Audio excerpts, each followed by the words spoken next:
Yes. Good evening. Bale, ayun, meron tayong kliyente. Balikan. Ihatid natin si ma'am sa, Ayala Alabang. Yes, pero balikan yan. Sundin ko rin siya mamayang 11 yata. Depende ko na siya matatapos. At on the way na tayo ngayon sa location niya. So, alright. Okay. Okay na? Okay. Doon tayo, kainano tayo ng mga fans ko. Shoutout sa kanila. May electric fan ka pa.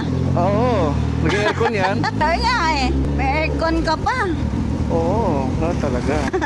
Social talaga tong Grabe. Buti na lang walang nagpapakamatay na chick sa'yo Wala po.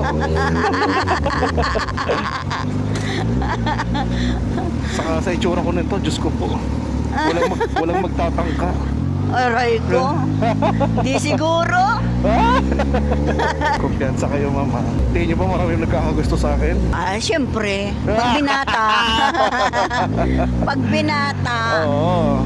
Diba? Sigurado yan. Pag ako natawag sa'yo wala ka, ay, busy yun sa chicks. Ay.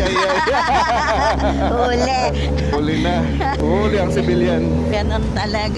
Kaya baka sakali ako tumawag sa inyo. Kasi baka sakali magpapaservice ka. Total linggo naman ngayon. Oo. Sakto pala.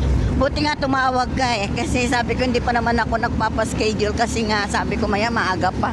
Oo nga. Sigurado ka? Ay.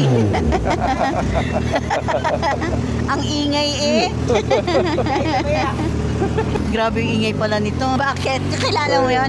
Hindi, fans ko lang yung fans. Bakit ano sabi niya ginanon mo? Sabi niya bomba daw Pinagbigyan ko lang naman siya. So, ayun, papagas muna tayo. Malapit dito Hi! Ayun ang yung aking gasoline girl.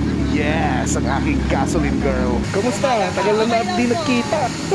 Ulit ni Rara Kalalo. Lain na ha. Karga ng motor. Isagad mo ha. Hindi lang po ito. Ang dami niya sinasapin. Baka gusto ka. Ha? Baka type ka. Hindi mo kasi pinagpapapansin